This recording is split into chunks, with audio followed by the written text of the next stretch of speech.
Okay, so get this. We are ditching the rods today. Wow. You guys have sent in some really interesting articles about catching fish without all the fancy gear. Oh, it's really cool. We've got WikiHow's 4 ways to catch fish without using a rod. We've got a survival fishing guide. Cool. And we've got pieces from Tricky Fish and Fisher Smart. Nice. All about these unconventional fishing methods. It really makes you think about what fishing is all about, right? Yeah, it's like we always picture like rods and reels and maybe a tackle box overflowing with lures and stuff. Right. But this deep dive is all about like tapping into that primal instinct, using our wits and whatever we can find to outsmart our finned friends. Exactly. Where do you think this fascination with rodless fishing comes from? That's a great question. Is it purely survival? Is it a longing for simpler times? Right. Or is it something deeper? I think it's kind of a blend of all those things, you know? Like, imagine being stranded in the wilderness and knowing how to fish without relying on modern equipment. Could be the difference between going hungry and surviving. You know, it taps into that ancient human ingenuity. The resourcefulness that kept our ancestors going for millennia. It definitely feels like stepping back in time. You know, connecting with that hunter-gatherer spirit. But there's also like an element of challenge. Of proving that we can still rely on our own skills and knowledge to, you know, get the job done. Get the job done. Problem solving in its purest form. Understanding fish behavior and the environment that they live in. You become a student of nature. Totally. You know, observing, adapting. And ultimately using that knowledge to your advantage. Okay, let's jump into some specific techniques. WikiHow kicks things off with handlining, which I honestly thought was just for catfish. But apparently I was wrong. Yeah, you might be surprised to learn how versatile handlining can be. Okay. You know, you're feeling every movement on the line. You're sensing that subtle tug when a fish takes the bait.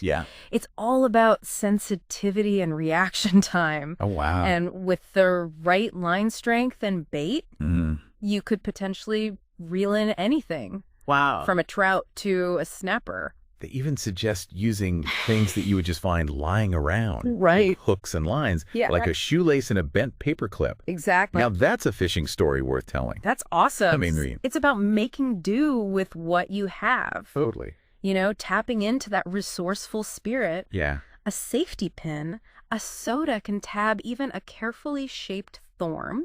Oh, wow. In the right hands, they can all become surprisingly effective fishing tools. This reminds me of the DIY fish traps we saw. Oh, yeah. Like the classic plastic bottle trap. Yeah, the plastic bottle. I mean, you probably have the materials sitting in your recycling bin right now. Probably. But then Fisher Smart takes it a step further. Okay. And talks about using natural materials like bamboo. That's cool. Almost like bushcraft meets fishing. It is. There's a beautiful connection to nature. In building a fish trap. Right. You know, you're using your knowledge of the environment to create something that works in harmony with it. Even if the goal is ultimately to catch some of its inhabitants. Okay, so speaking of catching, that brings up an important question about the ethics of trapping. Catch and release seems a bit tricky when you've essentially cornered the fish. It is a valid point. Right. Trapping is inherently less selective than other methods. You might unintentionally catch fish that you don't intend to keep. Or those that are too small. So responsible trapping means being extra mindful of the species you're targeting, the local size limits, and the potential impact on the overall fish population. Okay, now let's dive into a method that feels almost primal. Okay. Spearfishing. All right. Fisher Smart emphasizes that accuracy is key. Yes. Especially because light bends underwater. It does. You actually have to adjust your aim to compensate for the physics. Right. It's amazing. It's crazy. It's a perfect example of how these rodless techniques require more than just brute force. You need to understand the science involved. Totally. The way light refracts and creates that optical illusion. It's wild. A successful spearfisher isn't just strong. They've practiced and developed an almost intuitive sense. Wow. of how to hit a moving target in a distorted underwater world. So speaking of hitting the target, Fisher Smart talks about some pretty serious equipment. Yeah. Like spear guns and Hawaiian slings. Right. It feels a lot more intense. Yeah. Than your average fishing trip. It does. What are the safety considerations here? Well, spearfishing definitely comes with inherent risks. Yeah. Both for the diver and the marine environment. Right. Proper training is crucial. Okay. Along with using the right equipment and never pushing your limits in the water. Okay. You also need to be aware of local regulations because spearfishing is often restricted to protect certain species or areas. And now for a technique that is both intriguing and honestly a little terrifying to me. All right. Noodling. Tricky Fish describes it as sticking your hand into catfish holes. I know. Oh my gosh. You got to be. You have to be pretty brave. Brave or a little crazy to try that. We're a little crazy. Right. Yeah, noodling definitely takes a certain type of person. Yeah. It's about as hands-on as fishing gets. I was going to say. Relying on touch and instinct. Wow. To find and subdue the fish. That's wild. It's almost an intimate way of fishing. Really? You know, engaging with the fish on its own terms. Tricky Fish also points out that it's illegal in some places. Yeah. Which speaks to the safety and conservation concerns. Right. Those regulations exist for a reason. Yeah. Noodling can be dangerous for both the fisherman and the fish. Yeah. You know, there's the risk of injury from catfish spines or bites. Oh, yeah. And if it's not practiced responsibly, it can lead to overfishing. It makes you wonder if there's like an element of respect for the fish that's missing in more modern fishing methods. Yeah. You know, with the rod and reel, there's this distance between you and your catch. Good exact. But with noodling, you're literally going head to head. You are. In the fish's own domain. It's a compelling thought. Yeah. You know, noodling demands a different level of awareness, a deeper understanding of the fish and its environment. Yeah. You're not just casting a line and hoping for the best. You're engaging with the fish on a much more primal, visceral level. Okay, let's shift gears and talk about bait. No. Okay.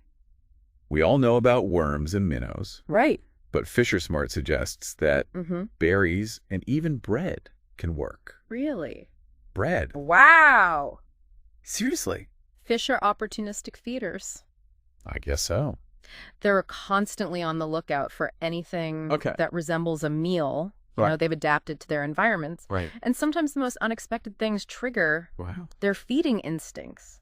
They also mentioned using bright scraps of cloth as lures. Oh, interesting. It's so resourceful. Yeah. And it makes you think about how fish see the world. I know. Their sensitivity to colors and movement. This is where science meets art. Of that. Understanding fish vision, their response to certain colors and patterns allows you to create effective lures from the most basic materials. Wow. You become a bit of a fish whisperer. Okay. You know, using your knowledge of their senses to your advantage.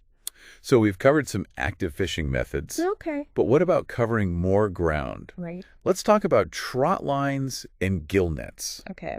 A trot line is basically a multi-hook hand line stretched across a river or a stream with baited hooks dangling down at intervals. Right. These are passive fishing techniques. Right. Allowing you to set your lines and essentially wait for the fish to come to you. Right. But as Wikipedia points out, there are important legal regulations and ethical considerations that come into play here. Wikipedia specifically mentions the use of live bait. On trot lines. Right. And its potential impact on certain species.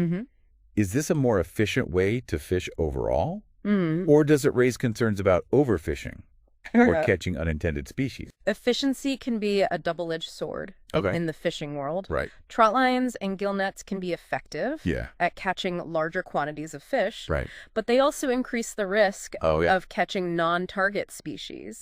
What we call bycatch. Right. And because they're often left unattended for longer periods, there's a greater chance of fish dying on the line before you can retrieve them. So it becomes a balancing act. It does. Would be maximizing your catch. Yeah. And ensuring you're fishing responsibly and sustainably. Exactly. Speaking of historical fishing practices. Okay. Let's talk about a method that's been around since Shakespeare's time. Wow.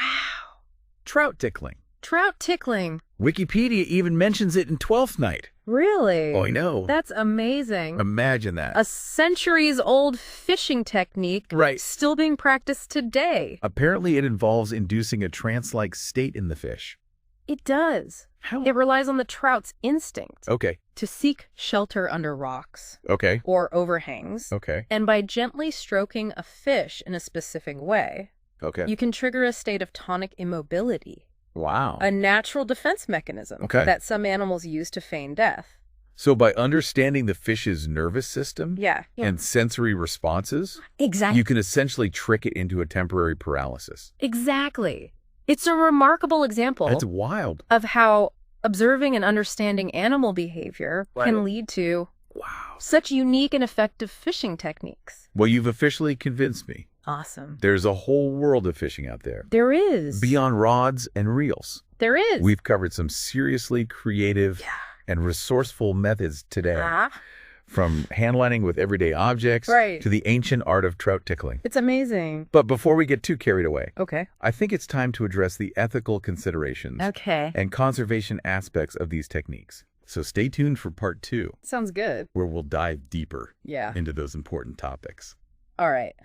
Welcome back. Yeah? We've been exploring this fascinating world of rodless fishing, haven't we? We have.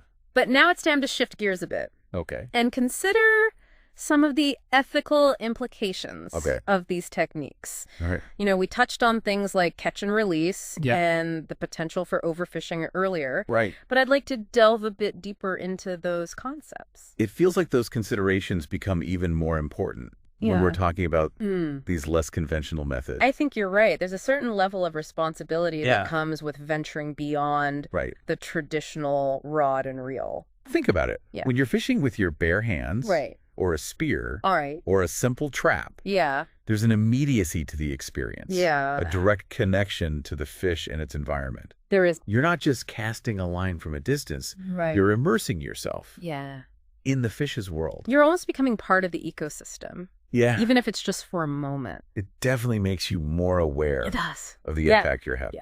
And that heightened awareness can and should lead to a greater sense of responsibility. Okay. It's not just about taking a fish. It's about participating in a complex ecological system. And ensuring that your actions don't disrupt that delicate balance. So it's about being mindful, respectful, and ultimately ensuring the sustainability of the fish populations. Absolutely. Our sources mention that techniques like noodling and spearfishing are actually illegal in certain areas. Is that purely for safety reasons? Or are there conservation concerns at play as well? It's often a combination of both. Okay. Noodling, for example, can be particularly disruptive to fish populations. Especially during spawning season. Oh, wow. And spearfishing, because it can be so targeted towards specific species or sizes, has the potential to impact the overall balance of the ecosystem, if not properly managed.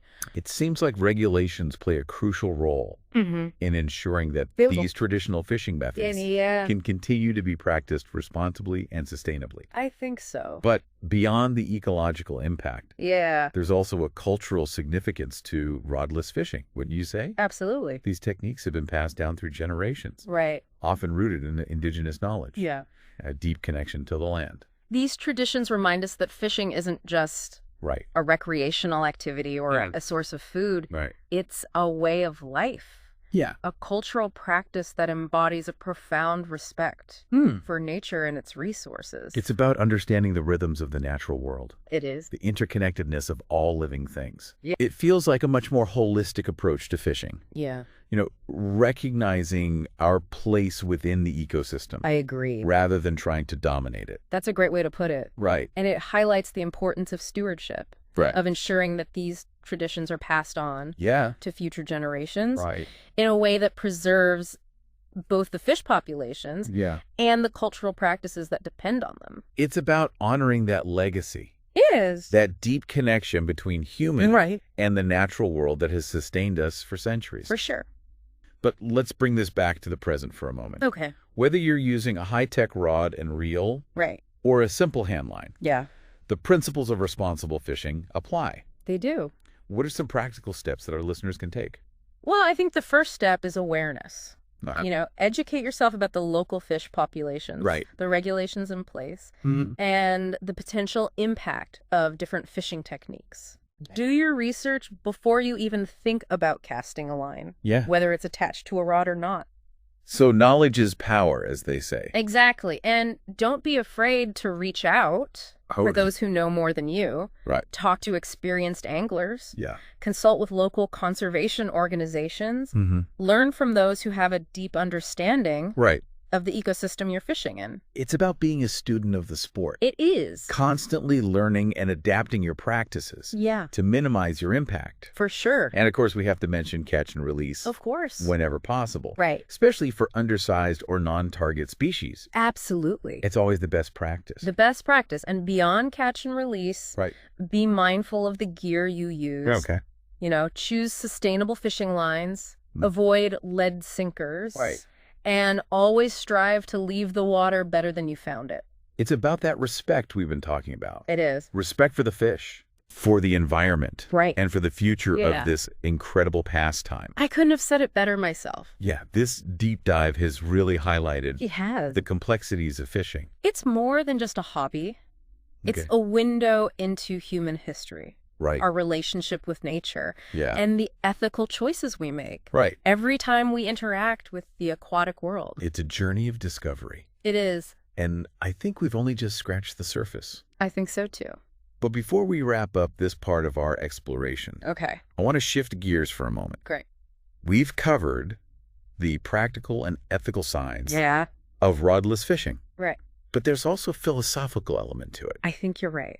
Wouldn't you agree? Yeah. These methods, stripped of technology and gadgetry, force us to confront our relationship with nature on a more fundamental level. It's about recognizing our place within the ecosystem. Yes. Understanding that we're not just observers, but active participants in this intricate web of life. It is. And it's about acknowledging the inherent power and resilience of the natural world, the ways in which animals have adapted and evolved to survive. It's incredible. There's a certain humility that comes with rodless fishing. I agree. A recognition that we're not always in control. So it becomes less about conquest and more about cooperation. Right. About learning to live in harmony with the world around us. Exactly. I think that's a powerful message to carry with us. I agree. Both on and off the water.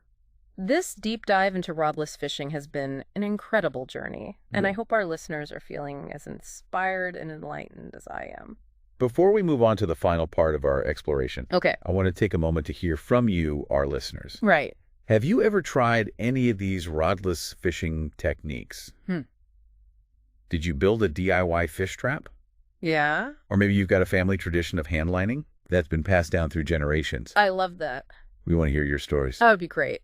So stay tuned for part 3. Okay. Where we'll be sharing some of your incredible experiences and insights. That's good. Welcome back to the Deep Dive. It's been quite a journey. It has. Yeah. We've been exploring this fascinating world of rodless fishing, uncovering these age-old techniques and modern adaptations that really challenge how we think. I think so. About catching fish. For sure. It's all about resourcefulness, ingenuity. It is. Connecting with that primal instinct. Exactly. And speaking of connecting, we asked you guys, our listeners, to share your own experiences with rodless fishing. I'm excited to hear what they have to say. Me too. Yeah. Did any of you brave souls try trout tickling? Oh, yeah. Or maybe you built a DIY fish trap? Right. We want to hear all about it. We've had some incredible responses. Oh, really? It seems like our listeners were just as captivated by these unconventional methods as we were. I'm not surprised. We've heard from seasoned noodlers. Okay. Curious first-timers. Cool. And everything in between. All right, let's start with a message from Sarah in Montana. Okay. She writes, all right. I grew up fishing with my grandfather, who taught me how to make a hand line. Oh, wow. Using a sturdy stick, some fishing line, and a few hooks. Nice. We'd spend hours by the river, patiently waiting for a bite. Yeah. It was a wonderful way, I bet, to connect with nature, right, and learn about the fish we were catching. That resonates with a lot of the messages we received. That sense of connection, of slowing down, and appreciating the natural world. Yeah, it's about more than just catching fish. Right. It's about immersing yourself in the experience. Yeah, it's like stepping back in time. I know it is. Rediscovering that simple joy of fishing. But it's not just nostalgia, is it? Right. Sarah goes on to say, okay, I still use that handline today, even though I own a fancy rod and reel. Wow. There's something so satisfying about catching a fish with the simplest of tools. It speaks to the effectiveness and the timelessness of these techniques. They're not just gimmicks or novelty acts. Right. They work. Yeah. And they connect us to a long lineage of resourceful fishermen who relied on their skills and knowledge to provide for themselves and their communities. Speaking of skills, okay, and maybe a little bit of daring, all right, we heard from Mike in Texas, okay, who describes himself as a noodling enthusiast. A noodling enthusiast. He writes, noodling is more than just fishing. Right. It's an adrenaline rush. Oh. It's a test of skill and bravery. You got to be brave to do that. I know. Yeah. You're facing your fears, diving deep into murky water, oh my God, and grappling with a powerful creature. Right. Using only your bare hands. Mike's message captures that raw, I know it does, primal nature of noodling. Right. It's not for everyone, that's for sure. Definitely not. But for those who embrace the challenge, yeah, it's an experience that pushes boundaries and connects them to the fish on a whole different level. He also emphasizes the importance of safety and conservation, which is crucial with a method like noodling. It is. Mike writes, respect the fish. Yeah. Respect the environment. And never noodle alone. Right. It's crucial to follow the regulations. Right. And ensure the sustainability of the catfish population. Yes. Those are wise words from an experienced noodler. Yeah. It's a reminder that even when practicing these more unconventional techniques, responsible fishing practices are paramount. We also received a fantastic email from Emily in Florida. Oh, cool. Who shared her experience. Okay. Building a plastic bottle fish trap. Nice. With her children. Oh, that's great. She writes, it was a fun and educational project. I bet. For the whole family. Right. We learned about fish behavior. Cool. The importance of bait. Right. And the delicate balance of the ecosystem. That's a wonderful example of how rodless fishing can be a gateway to environmental awareness. Right. It sparks curiosity. Right. And instills a sense of stewardship in younger generations, which is something we can all celebrate. Emily and her kids even released the fish they caught. Oh, that's great. Turning it into a catch and release adventure. I love that. It's a great way to teach children about conservation. It is. From a young age. Yeah. It all circles back to that idea of responsibility, doesn't it? Yeah. Whether you're using a rod and reel or a homemade fish trap. Right. Our choices as anglers have a direct impact on the health of our waterways and the fish populations. Right. They call them home. It's about fishing ethically and sustainably. Yes. Recognizing that we're part of a larger system. Right. And that our actions have consequences. Fishing is a privilege, not a right. Right. We have a responsibility to protect and preserve this ancient pastime. Yeah. Not just for ourselves, but for future generations. For sure. It's about being good stewards of our natural resources. Well, as we wrap up this deep dive into the world of rodless fishing, it's been fun. It has. Right. I want to express our sincere gratitude. Absolutely. To all of our listeners. Yes. Who shared their stories and insights. Thank you so much for sharing. You've enriched our understanding. You have. Of these unconventional methods. Yeah. And reminded us of the profound connection humans have with the aquatic realm. Absolutely. Your messages have been truly inspiring. I agree. And we hope they encourage others to explore yeah. these alternative fishing practices. Right. While keeping those principles of responsibility and conservation at the forefront. And for those of you who are feeling inspired to try rodless fishing, remember to do your research. Yes. Be safe. Right. And most importantly, fish responsibly. Absolutely. This deep dive has opened our eyes to the diverse world of fishing that exists beyond rods and reels. It really has. And we encourage you to discover it for yourselves. I hope you do. It's been an incredible journey. It has. Exploring the ingenuity, the resourcefulness, and the deep-rooted traditions behind rodless fishing. So much history. We hope you've learned as much as we have. I think we all learned a lot. Until next time. Yeah. May your lines be tight. Good luck out there. Even without a rod.